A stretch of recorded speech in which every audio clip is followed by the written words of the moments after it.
Ladies and gentlemen, welcome back to Driven Wyld. Today we are talking about what is the 2024 actual range for USD mile driven for courier services like Uber Eats. So recently I got an email from one of my subscribers. Anonymous sender. Thank you so much for emailing me about this and making this video possible. And he has asked me a very interesting question about the dollars to mile ratio on Uber Eats and DoorDash and pretty much any gig app in question. And you know what? This is one of the most core rules for gig workers, and you need to determine what that is for you as soon as you can, especially if you're going to do this on a consistent basis. So with that said, we are talking about everything that's being said in this email, how it actually is for DoorDash, Uber Eats, and Grubhub drivers and customers, and everything in between. But before we do that, let's go over a quick disclaimer. The content of this video does not contain, is never intended to be, legal, business, financial, tax, or health advice of any kind. This video is for entertainment purposes only. It is advised that you conduct your own research and consult qualified professionals before applying anything you find online. I also want to be clear that everything that we're going to be going over is very market dependent. What applies to me and my market may not apply to you. So with that said, let's get started. Hello, Joe. Thanks for your Driven Wyld page. I have been working 15 delivery shifts this year. In 2022 and 2023, I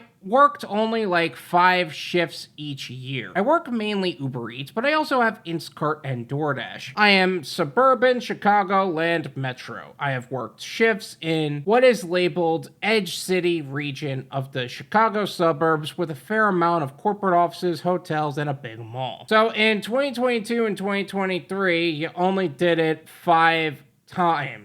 Well, 15 times in total. But I understand why you're using the term shifts, because you schedule yourself out for like DoorDash or something like that. But for Uber Eats, you're online or you're offline. That's really what it is. Same thing with Instacart. So let's make that mental shift as soon as you can, because I know that it's not as easy to just flip a switch like that. Let's develop the independent contractor in business for yourself mindset. You're not working shifts, you're earning money for your business. There's no time of day that you're specifically set to. You can make that decision for that, but that's not a shift, that's your working hours. What are you seeing as a reasonable range for the dollars to mile ratio on Uber Eats or multi-app shifts with other courier services, Instacart, Amazon Flex, etc. in 2024? How does that compare to Uber and Lyft taxi-like services? Do you have any anecdata from collecting data from your listeners? Or does an independent.org, like a nonprofit university research professor, have such a range? Well, first off, I haven't worked with any universities or professors. I usually go by what other couriers are doing, which is smart that you're talking to another courier. My overall reasonable range is at least $1.25 per mile minimum, but usually I aim to be between the $1.50 to $2 a mile range at least. But it also depends on the gig itself too. Like if I'm working on Uber Eats, like you said, I'm mainly working with $10 orders minimum. On DoorDash, there's going to be a hidden tip system, and there's only so much that can be displayed. Another important thing you need to determine is what your minimum is per gig. Great example of this. For Uber Eats specifically, Uber Eats would hide at least up to $8 worth of the tip. They kind of switch between a newer method that they're trying recently or up to $8. And the minimum base pay is $2.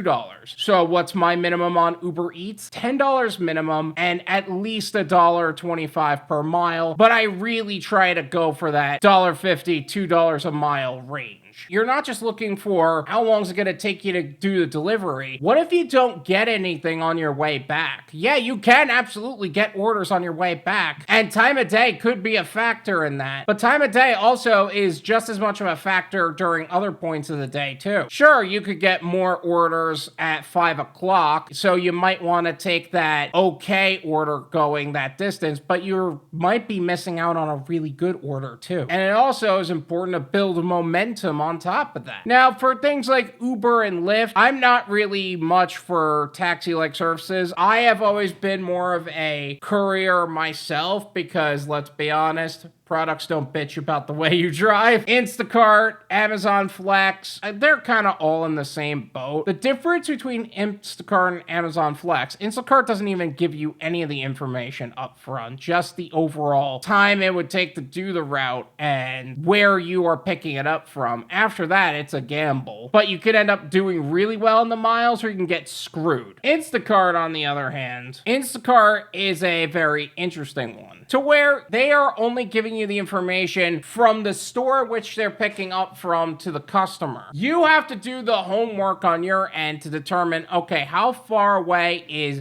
this store away from me? There's a Publix nearby that I do a lot of liquor pickups for, right? I do a lot of shopping in there. I get it done quickly. That's it. The distance it would take for me to get there, it's going to be 2 miles. So whatever the payment is going to be whatever mileage is between the store and the customer plus 2 miles. So these are all things you need to do your homework on. But for anybody else who is got a different system in mind, let me know in the comments. Let's see what other people are doing. My state now has a $14 W-2 minimum wage. OTOH, it does seem that $1.50 a mile is the possible best case scenario for my region for courier gig work. And you should be aiming for that. It's not even just about the overall gig work that you're doing. It also is about the fact that you're putting miles on your car, using your own gas, and everything else. You're not doing this to lose money at the end of the day. And keep in mind also, $14 W-2 minimum wage. You could realistically do 2, 3, maybe 4 orders in the span of an hour. And I am going to assume you're a reasonable adult and you want to make more than minimum wage. If you took 3 orders that took you 40 minutes to do, right? And the payout was garbage. Why would you do that? That makes no sense. Why would you waste half an hour's worth of your time earning $7 to wait for an order after driving 6 miles to wait for an order and possibly even only earn that much? Even though we're not paid hourly, you do want to make the most amount of money in the least amount of time, right? You didn't get in the gig economy to be punished for your hard work. You want to be paid for your hard work. Even assuming $1.50 a mile, I'm only taking the 67-cent mile as an expense, assuming home-to-home miles, including after finishing an order when you have no subsequent order driving, say, 8 or less miles to a good area to increase the likelihood of getting a good order. And assuming with a reliable low-maintenance 100K mile plus Japanese car, that driver's actual cost is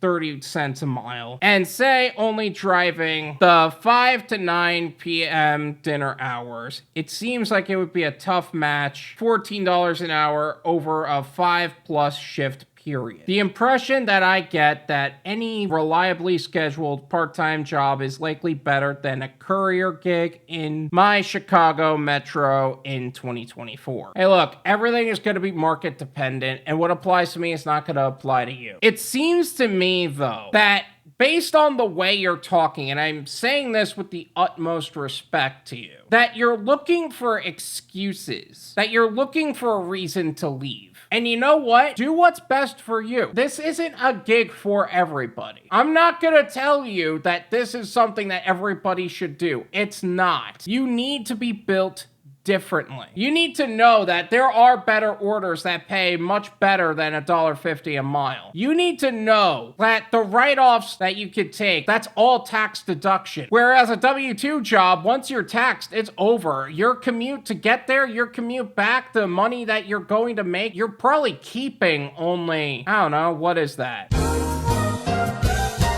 So let's say you would do a $14 an hour gig for the same amount of time as you would be doing the 5 to 9 dinner hours. Let's say they even are really nice to you, they give you 5 days a week. You may not be driving that whole time, but you are on somebody else's clock and you're getting as many hours as they're willing to give you. Gross paycheck, you are getting $280. The state insurance taxes is $84.22. The location is Illinois because, again, you're in Chicago. And then you lose about $23 on the gross paycheck, meaning you made $257 as a take-home salary from that $14 an hour gig. And that is a minimum wage gig. And by the way, forget the prospect of write-offs entirely. Like for a W-2 job, that net income, all of your expenses are gonna come out of that, and you're probably gonna be able to use a fraction of it. Whereas the expenses that a 1099 worker, an independent contractor would incur would reduce your taxable income. If you want to get another job for that, by all means, go for it. I know people that are making more than that in a day or a couple days on any of these apps, even in Chicago. Before he decided to retire from the gig economy, DoorDash Dad was raking it in the Chicago area as he was multi-apping. But again, I'm not here to convince you to stay as a gig worker. It sounds to me like you're looking to leave based on the way you're saying these things. I see UE as valuable to have as a Plan D work option available, and for the Arizona State free courses option at 2,000 plus deliveries. Maintaining UE Gold only takes working 2 5-hour shifts per month, including the 5 to 9 6-point dinner time. Since it seems reliable to get 8 plus deliveries, worth 6 points during UE dinner time. It sounds to me like you have a job on top of this. You probably have some sort of side hustle that is probably your plan B. Then you have a part-time job, as you said, is plan C, and you're using plan D for the Arizona State free courses. Look,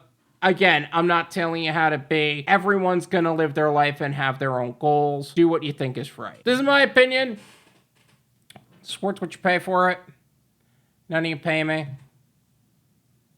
There you go. I feel like the way you're asking these questions, yes, the dollars to mile ratio, it really should be $1.50, $2 a mile. Most people won't move their car for less than $2 a mile, and a solid base rate that they have determined in their own mind. However, it doesn't seem like that's the question you're looking to ask. I feel like one of the videos that do pretty well is, when should you stop gig work? Or should you quit DoorDash? Or blah, blah, blah. And here's the news flash. You should quit DoorDash if you don't like the way things work. You should not do gig work if you're not really a gig worker. Not everybody is suited for this kind of lifestyle. It's okay to feel that way. I know that I like to crap on W-2 jobs, and I like to crap on people that refuse to tip their drivers. Those people suck for not having any experience and then giving us crap over it, or they do have the experience and then they give us crap over it. But it sounds to me like you don't want to be here. Honestly, I would rather have somebody say, hey, I don't want to be here, and just don't be here, than whine and complain about the way things work. And I'm not trying to judge. I'm not trying to be that way. But you know what? At the end of the day, your life is your life to live. It's your happiness that matters. If you're unhappy, that's okay. This path isn't for you. It's not for everybody. I really wish you well in your future endeavors. I really hope that you figure out what you're looking for, because I'd rather you be happy not on this path than be miserable being on this path. Thank you so much for watching. I really appreciate it. As always, make sure to hit the like button, subscribe if you're new, and I'll see you guys next time. Peace.